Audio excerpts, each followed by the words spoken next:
Okay, let's really unpack this. Imagine for a moment a beautiful world-class ski resort. Picture the crisp, clean mountain air, the stunning vistas, maybe the distant hum of ski lifts or, the gentle rustle of pine trees. It's the kind of place where you go to escape, to relax, to feel safe, perhaps hit the slopes, enjoy the serenity, and just disconnect from the everyday grind. Now imagine that carefully curated piece being brutally shattered by a primal scream, a sound that cuts through the peaceful ambience of a high-end resort like a knife, instantly signaling pure, unadulterated terror. And then imagine seeing a scene straight out of an uncharted nightmare unfolding right before your eyes. Today, we're taking you on an incredible, deeply unsettling journey. This deep dive focuses on an account that touches upon themes many of you, our listeners, are already intensely curious about: the unexplained, the hidden, the astonishingly real, and the chillingly suppressed. We're delving into a narrative that truly tests the boundaries of our known reality, the systems that supposedly protect it, and the uncomfortable truth that some events are simply not meant for public consumption. Indeed. Today we're taking a deep dive into an incident that presents us with a confluence of truly perplexing elements. A creature encounter that defies conventional explanation, a dramatic and heroic rescue, and then, most disturbingly, the sudden, highly organized appearance of mysterious figures determined to erase the event from existence. Just poof, like it never happened. For those drawn to this sort of subject matter, you've no doubt already heard about the missing 411 materials. These are a compelling collection of documented cases, often in national parks and wilderness areas where individuals vanish under truly baffling circumstances, leaving little to no trace and frequently defying conventional search and rescue patterns. This deep dive will offer a concrete account that really resonates with that unsettling realm. It provides a specific, chilling example of events that defy easy explanation and appear to be actively hidden from public view. This incident in particular offers a unique lens, I think, through which to consider the wider tapestry of the unexplained. Absolutely. We're talking about an abduction story at a seemingly idyllic location, a place designed for leisure and recreation, where two ordinary men, simply doing their jobs, became unwitting witnesses and, well, heroes. They faced something truly inexplicable, only to then come face to face with an immediate, decisive, and very official-looking cover-up. So what does this all mean when a routine day turns into an encounter with the unknown and then gets swept under the rug with such alarming efficiency and power? What implications does it hold for our understanding of what's real, what's hidden, and who holds the power to decide what we see and what we don't? That's what we're here to explore today, drawing out the crucial insights from the sources you've provided. Okay, let's properly set the scene for you. Our sources describe this incident unfolding at a world-class ski resort. Now, that phrase isn't just window dressing, right? It immediately conjures images of manicured slopes, high-end amenities, perhaps sprawling lodges, gourmet restaurants, and a general atmosphere of luxury and security. This isn't some remote, isolated wilderness outpost where strange things are almost, expected to happen. This is a vibrant, public-facing community, frequented by families, tourists, and locals alike. A place where people feel safe, where children play, and while the primary concern is usually navigating a black diamond run or finding the best après-ski spot. Within this resort, our story centers on a residential area, a place where everyday life was proceeding as usual. Two men were engaged in carpentry work at a residence.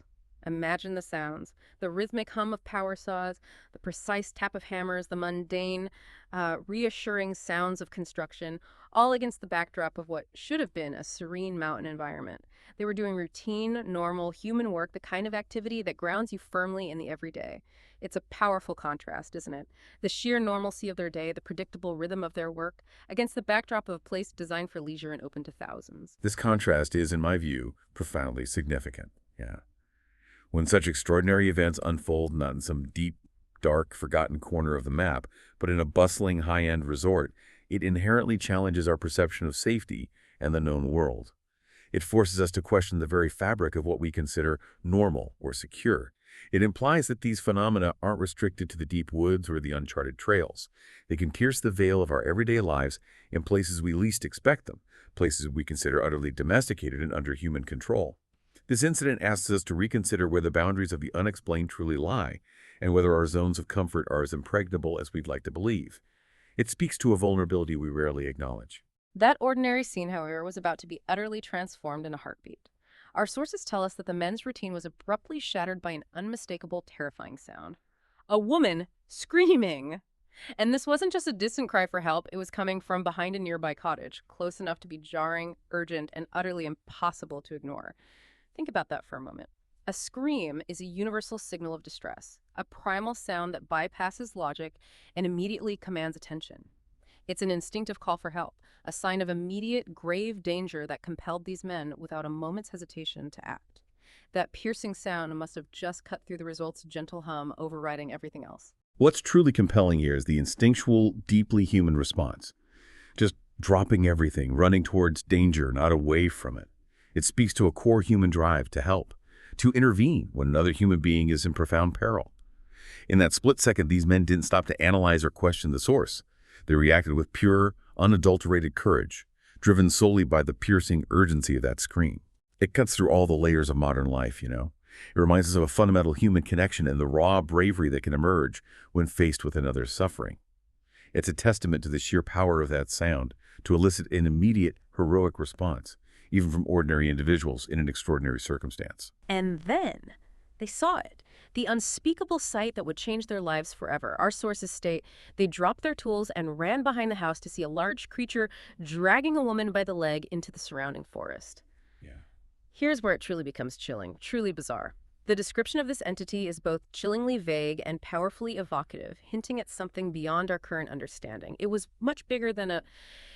And then our source leaves a blank. That blank in itself speaks volumes, doesn't it? What does bigger than a blank even mean in this context? It suggests something so immense, so utterly unlike any known animal, that a conventional comparison simply isn't adequate. Or maybe it was intentionally omitted by the witness because it was unclassifiable.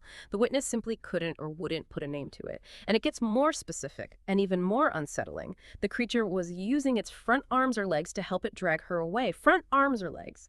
That blurring of anatomical lines, the ambiguity of its locomotion and method of grabbing her is truly unsettling. Is it quadrupedal, bipedal, something else entirely? What kind of creature has appendages that could be described as both? This wasn't just an animal attack. This was an encounter with a large creature whose morphology blurs the lines between beast and something else entirely. Something deeply alien to our understanding of the natural world.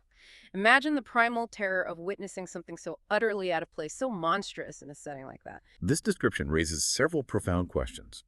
Firstly, what kind of entity operates in this manner, with such immense physical power and an apparent predatory intent, in such close proximity to a human settlement, a world-class ski resort, no less? The location itself makes the creature's presence and actions even more audacious and terrifying. It shouldn't be there.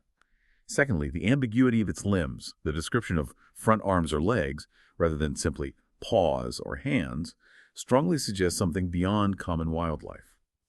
It implies a creature with a complex, perhaps even disturbing form that doesn't fit neatly into our biological classifications. This isn't just a bear or a large predator we can identify. This is something else, something unknown. The visual shock of seeing this creature, its immense size, the immediate understanding of the woman's desperate peril, and the sheer menace of its actions, it must have been overwhelming. It's a moment that fundamentally shifts your perception of what's possible, what's real, and what dangers lurk just beyond the edge of our perceived safety, even in the most manicured of environments. For a witness, the inability to categorize or name what they saw adds another layer of profound psychological trauma. It's not just a horrific event. It's an event that challenges the very framework of their reality, something that simply should not exist in their world. The fact that it was actively dragging her away also implies an intelligence, a purpose, a predatory drive that is deeply unsettling. It wasn't a random lashing out, it was a targeted abduction. In that moment of sheer terror and confusion, facing a creature that defied description and logic, these two men, these ordinary carpenters, didn't falter. Our source tells us the men didn't hesitate and went after her. They got her away from the creature, which fled deeper into the woods. Think about that for a moment. Mm-hmm. They ran towards this colossal, unknown, terrifying entity, a creature so large and alien it defied easy description, and, against all odds, they succeeded. They saved her. This wasn't a calculated tactical maneuver. It was raw courage, an instinctual, heroic act of intervention fueled by the desperation of the situation.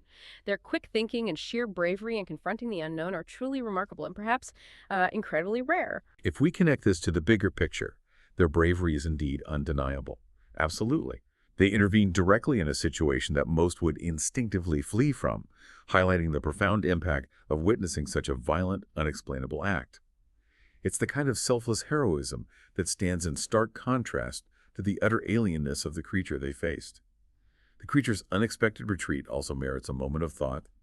It fled, which suggests either an element of surprise caught it off guard, or preference for not being directly confronted by multiple attackers, or perhaps a limited tolerance for direct human resistance. It chose to disengage rather than escalate. Regardless, the relief of saving the woman, even momentarily, must have been immense, a fleeting but profound victory against a truly horrifying, inexplicable force. Their immediate priority was undoubtedly getting her to safety, and they achieved that. Right. After the immediate danger had passed and the creature had vanished into the dense woods, their next logical step was to call for help, to alert the authorities, to get the injured woman the medical attention she desperately needed. They called 911 for help. That's the normal, expected response. It's what you do when facing an emergency you can't handle alone. But what happened next was anything but normal. Our sources state, before the ambulance arrived, a black Suburban pulled up and a team of men dressed in black camouflage came out, surrounding the two men with rifles. Now, wait a minute. Before the ambulance, that's incredibly fast, like unnaturally fast. It suggests an almost immediate, preemptive response that defies conventional emergency service timelines. How did they know? How did they get there so quickly? Seemingly bypassing all the usual channels and response times. Who was monitoring the situation so closely and with such advanced warning that they could dispatch an armed team before even standard first responders arrived? This is where the story takes a sharp turn from a, creature encounter to something far more organized and frankly terrifying. This is, without a doubt, the pivotal moment of the entire account. Yes, the rapid deployment of a specialized armed team preceding conventional emergency services implies a highly organized, non-local, and incredibly efficient network. It immediately shifts the narrative from a creature encounter to something far more intricate and potentially sinister. Their attire black camouflage and their weaponry rifles signal a paramilitary or highly trained security force, not local law enforcement or park rangers. These aren't just concerned citizens. This is a designated formidable presence arriving with an almost prescient understanding of the situation. It suggests an intelligence gathering and rapid deployment capability that is deeply unsettling when it operates outside of public scrutiny or clear official authority. The speed alone points to a dedicated monitoring system, perhaps even a protocol specifically for events of this nature. It evokes that long-standing archetype of shadowy government operatives, the men in black, but in this case acting with undeniable real-world impact and efficiency. And their first words weren't, "Is the woman okay?" or "What exactly happened here?" No, our source recounts they asked us what we saw and if we got any photos of the creature, one man said. Their immediate line of questioning wasn't focused on the injured woman's immediate safety or well-being, which you would absolutely expect from genuine first responders. Instead, it was singularly focused on evidence and what the witnesses saw. What does that immediately tell you about these operatives' core objective, given the highly unusual and traumatic circumstances? It implies a very specific, almost predetermined agenda regarding this incident, one that prioritizes information control above all else. This immediately indicates their primary objective: information control and intelligence gathering for their own purposes. Exactly. The immediate focus on what was seen, and, crucially, photos, confirms their intent to manage the narrative and suppress any tangible proof. It strongly suggests a pre-existing knowledge or protocol for handling such encounters, where the priority is not public safety or even immediate victim care, but the containment of information. Information that could potentially expose the existence of such phenomena.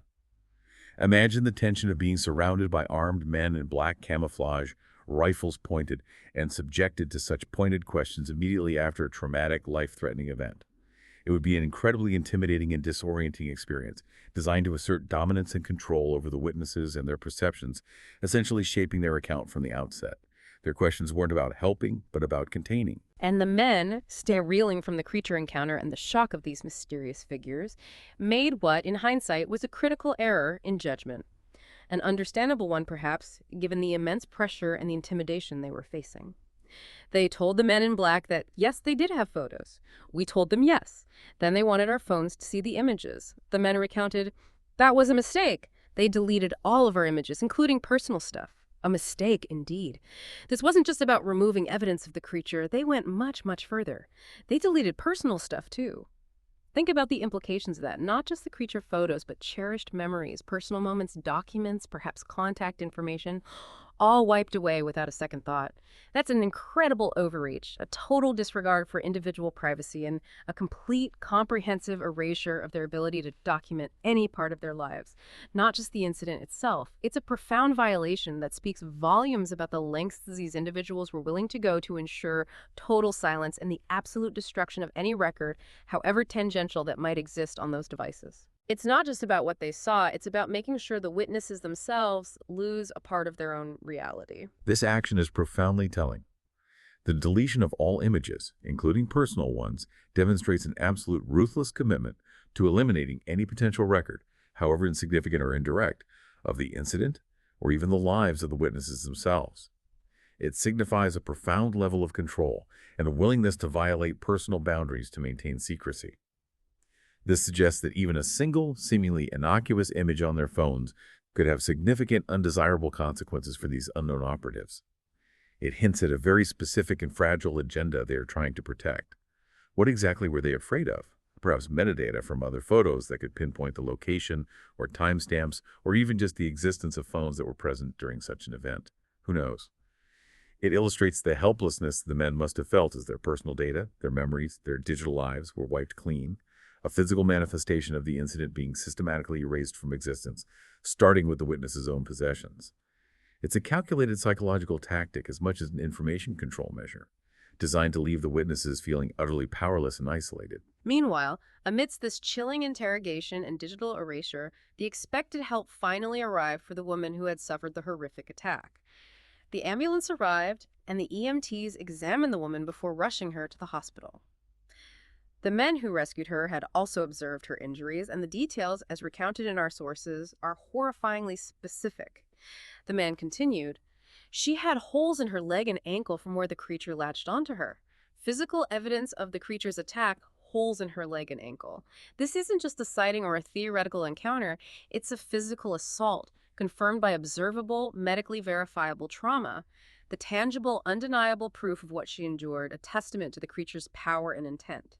And the Carpenters, their suspicion clearly piqued by the sudden, intimidating presence and actions of the men in black, felt an undeniable compulsion to track her.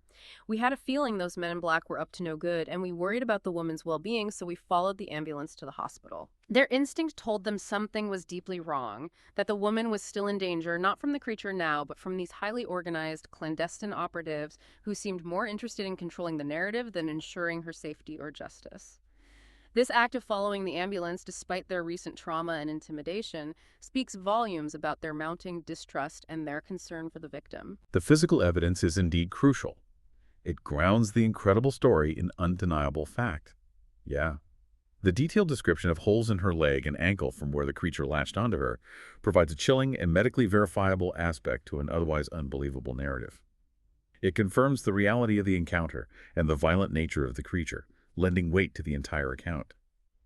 Furthermore, the Carpenters' decision to follow the ambulance speaks volumes about their growing distrust of the men in black and a deep, empathetic concern for the victim. It indicates they understood the extraordinary nature of the situation and perceived the threat these individuals posed, not just to information control, but to the woman's safety and freedom, perhaps even her very existence. Their unease, driving them to track her, highlights the profound sense of alarm and suspicion that the men in black's presence instilled. They understood that these operatives were not there to help, but to control. And unfortunately, tragically, their suspicions were validated in the most chilling way possible. Our source tells us the woman was checked her in to the hospital, receiving the initial care she needed for her horrific injuries. But then, shortly thereafter, the men arrived and took her away with them. They took her away from a hospital, a supposed bastion of healing, safety, and official protocol. This wasn't a transfer, it was an abduction, a forceful, undeniable removal by these same mysterious figures who had already wiped the Carpenters' phones clean. Think about the implications. A medical facility where patient privacy and well-being are paramount, utterly disregarded. No official paperwork, no family consent, no legal process mentioned, just a clean, efficient removal. And the final, most chilling detail that resonates long after you hear it. "During the rest of our work, we never saw her return," he added. So what does this all mean for the woman's fate?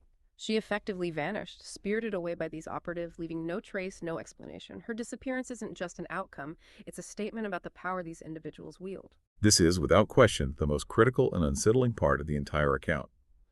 Her removal from a medical facility by these same unknown operatives without any indication of official process, consent, or legal justification. It suggests a complete disregard for due process and a profound unchecked power. This isn't about local authorities handling a sensitive case. This is about an entity operating above and beyond conventional law. Her permanent disappearance implies not just information control, but direct and absolute control over individuals involved in such incidents. It raises the most profound questions about her fate, the true motives of the men in black, and the sheer extent of their authority. The implication is that anyone who has a direct, tangible encounter with these unexplained phenomena becomes a subject for their absolute control, potentially disappearing from society without a trace. This incident moves beyond mere observation. It enters the realm of active, clandestine management of human beings who become inconvenient witnesses, or, in this case, a victim whose very existence and injuries serve as undeniable proof. It forces us to confront the possibility that some disappearances, particularly those lacking a logical explanation, might not be accidents or random acts, but rather calculated interventions by clandestine force. After witnessing such an extraordinary and terrifying sequence of events, a creature abduction, a heroic rescue, an armed intervention, a forceful deletion of all personal data, and then finally a hospital abduction resulting in a complete disappearance, you would expect an uproar. You would expect local news headlines, national news coverage, some kind of public outcry or official investigation. But the source makes it unequivocally clear. We also never read about the incident in the local newspaper or heard about it on the TV news. There. An abduction, a creature encounter, a rescue, an official-looking intervention, and a complete disappearance in absolute impenetrable silence. It's like it never happened, erased from the public consciousness as effectively as the photos were erased from their phones. This media silence is the final compelling piece of evidence confirming a deliberate and remarkably effective cover-up. It substantiates the efficacy and reach of the Men in Black's operation. It really does. It suggests a sophisticated mechanism in place, capable of suppressing major events that would otherwise be sensational and newsworthy, particularly given the bizarre and frightening nature of the incident. In a world that prides itself on instant information, citizen journalism, and pervasive media coverage, the complete absence of any public record for such a dramatic series of events speaks volumes about the power and influence of these Men in Black, and their ability to control what information reaches the public eye. It implies a coordinated, well-resourced effort, likely involving various levels of influence from local authorities to perhaps even larger, more powerful entities to ensure that this story, and potentially many others like it, simply never surfaces. The sheer competence required to achieve such a total blackout, especially from a world-class ski resort where information would normally flow freely, is deeply unnerving. It compels us to question how much of what we perceive as reality is actually a carefully curated narrative, managed by unseen hands. And as our source initially mentions, if you're drawn to the sort of subject matter, you've no doubt already heard about the missing 411 materials. Liz, this account, while having some unique elements like the specific creature description and the direct Men in Black intervention, clearly aligns with the kind of mysterious disappearances and unexplained phenomena often discussed in the missing 411 research. It's not just a standalone oddity. It fits into a larger, unsettling mosaic of bizarre incidents where people vanish under inexplicable circumstances, often without a trace, in places where they shouldn't. But this case adds a fascinating and, frankly, chilling new dimension. This connection is indeed profoundly significant.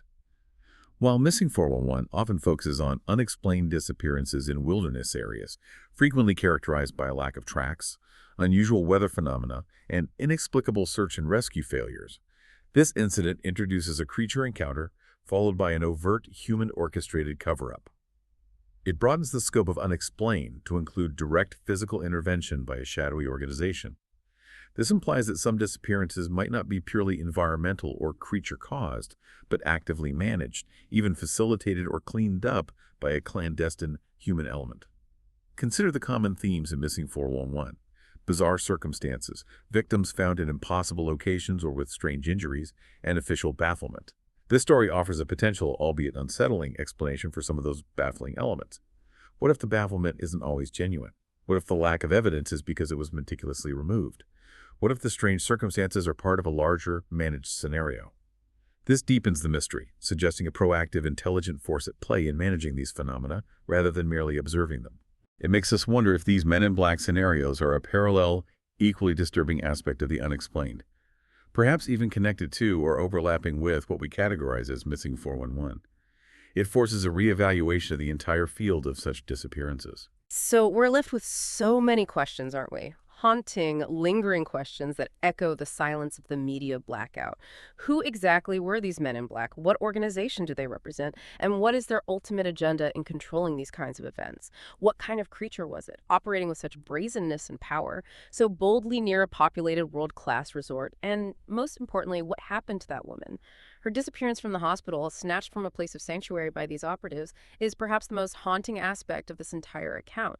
It leaves her fate shrouded in absolute impenetrable mystery. It's a chilling reminder that some questions may never be answered. This entire account raises a profoundly important question for all of us. What does it mean for our understanding of reality when such extraordinary events can be so effectively erased from public consciousness? If this incident occurred, and the compelling details and witness accounts point strongly to it, how many others like it might be happening or have happened without our knowledge, shaping a hidden reality that most of us never perceive? It forces us to consider that the narrative we receive about the world, the news, the official reports, may only be a carefully curated version of a much more complex and perhaps terrifying truth. The meticulous silence, the chillingly efficient cover-up, suggests a powerful, unseen hand guiding what we are allowed to know and what we are not allowed to know. Today, we've taken a deep dive into an account that began with a scream in a seemingly idyllic resort, transformed into a heroic rescue from an unknown monstrous creature, and concluded with a chillingly efficient cover-up by mysterious men in black, culminating in a woman's complete, inexplicable disappearance and an undeniable media blackout. The implications of this deep dive are profound. It challenges us to consider that beyond the news headlines and official narratives, there may be an unseen layer of events, entities, and powerful, clandestine organizations operating to maintain a very specific version of reality. The silence surrounding this incident speaks volumes about what might truly be going on behind the scenes, suggesting that our understanding of the world is far more incomplete and controlled than we might ever realize. It compels us to look beyond the obvious and consider the hidden forces that shape our perceived reality. In a world that prides itself on instant information and transparency, this story reminds us that some truths remain stubbornly, powerfully hidden. It forces us to ask, what other deep dives into our world are we missing? What other realities are being obscured simply because someone, somewhere, decided the public shouldn't know? And what does it mean to live in a world where such power to erase events truly exists? Something to mull over as you go about your day.